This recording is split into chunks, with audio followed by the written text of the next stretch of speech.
Hello, Team San Mateo. I'm sorry we couldn't make our meeting work this morning, but in the interim, I wanted to record a brief message for you to just kind of help you figure out if it makes sense for us to reschedule this meeting.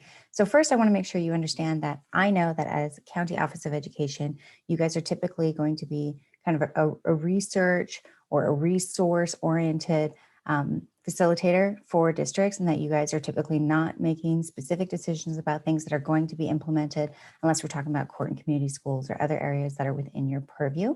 So I appreciate you being open-minded to learning what's out there. I also wanted to let you know that I did a little bit of research to see what kind of things you guys are currently doing, and that the main reason I wanted to meet with you today was to understand what it is you're looking to accomplish with your strong workforce program of extending CTE and STEM into the middle grades. That's something that could take a lot of different forms. And obviously I can't recommend what we do without knowing what you do. So in the meantime, I'm just going to give you a quick rundown of what our programs look like and how they might dovetail with some of your current efforts.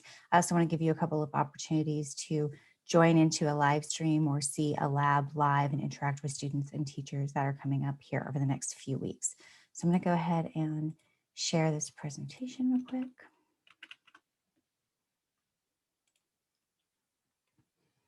All right, so just so you guys know, I'm born and raised in the Bay Area. I grew up across, not the San Mateo Bridge, but the Dumbarton and Newark. And my district really had very little CTE focus or career counseling of any kind.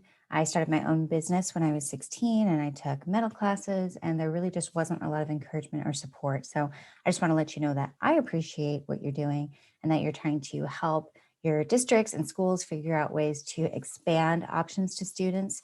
What I wanted to learn more about in this meeting today was why or how you're planning to do that.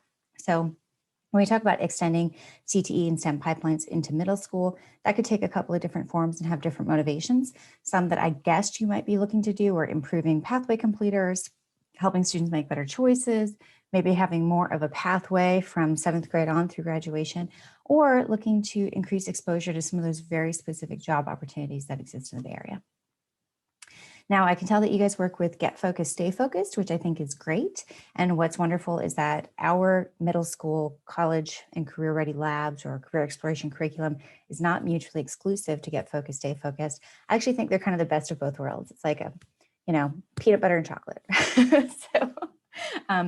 Get Focused, Stay Focused, really from my understanding is a research-based self-awareness model. And where we come in is the hands-on side to that to kind of inform and complement that research that students are doing and Get Focused, Stay Focused. So for example, if a student thinks that maybe they want to be a computer scientist based on their Get Focused, Stay Focused research, but then they take the Intro to Computer Science unit and discover, oh, wow, this really is not as interesting to me as a manufacturing technology, then that would be a great way to help them kind of recalibrate their track and plan that they have in Get Focused, Stay Focused based on what they experience in the lab. In terms of how these courses are structured, you can do them semester long or year long. So you could have a semester of Get Focused, Stay Focused and a semester of a Paxton Patterson College and Career Ready Lab, or you could kind of go back and forth between them in a year-long course. I do recommend CalPADS code 9236, which does not require that teacher to have a CTE credential, since it's very difficult to find that in the middle school level most of the time. You can also align these to work with all of the industry sectors, and we'll look at an example of a crosswalk later. In addition to that, part of the reason I wanted to talk with you is because of the CTE and STEM focus. All of our middle school units are designed with NGSS in mind, and there's integrated math, science, and ELA. In terms of what is in these courses, they're very inclusive. So if you just imagine that you close your eyes and wave a magic wand and there's a beautiful, robust, hands-on project-based learning lab ready to go, it's pretty much how it is. We include the curriculum, which is accessed through a learning management system. All of the tests and activities are built in. All of the tools and materials that are needed to do those activities are also included. We set it up, we train the teachers, we support you, and we make sure it's aligned with CTE standards. This is a sample crosswalk showing you what some of the middle school units might look like in the left column, and we have about 60 to choose from currently. In the center column, you can see what the high school or ROP pathways might be that are available. So I typically design these for specific sites or specific districts based on their specific situations. And in the right column is the corresponding industry sector, of course. Now, something that is a little unique about our programs is that we're trying to mimic a job site. So we design these in a rotational model in which the instructor is the facilitator. So you can see here that there's intro to culinary arts, next to video production, next to alternative energy, and so on. Typically, students work in teams of 2 at that station, and then they rotate out every couple of weeks.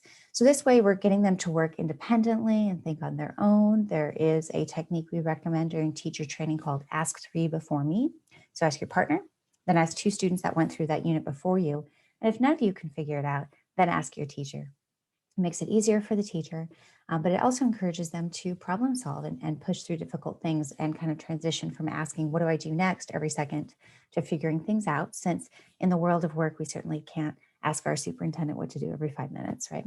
Now, there's some lab space that has to be considered with this since they are so hands-on. We can provide furniture if needed, but I typically will look at old science rooms and help convert things like old computer labs into a more functional career lab. On the tech side, most of this will work on Chromebooks, but sometimes you'll choose a station that requires software. And since software can't go on a Chromebook, then in that case, you might need a couple of PCs.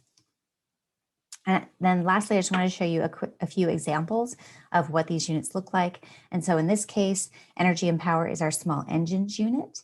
And that allows students to disassemble and reassemble engines, test for internal components and compression. And then they also do mousetrap racers as they research different forms of energy.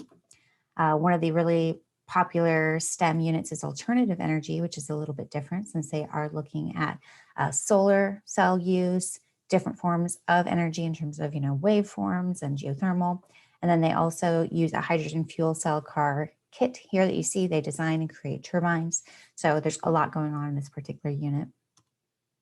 And another example from AME would be video production, which is really popular with students. So this comes with a green screen, it's got the lighting, there's a tripod and a dolly, and students learn how to edit, since this is really a transferable skill that we've seen have a huge boom during the whole COVID time of, video being a way that we communicate with each other on a regular basis. So it's just a few examples of the things that students might do in our labs. And we have 2 upcoming live streams or opportunities for you to see those virtually. One of them is with LACO, and it is tomorrow, so you probably won't have a chance to join that one. But coming up in a week after that is a middle school lab visit from Southern California.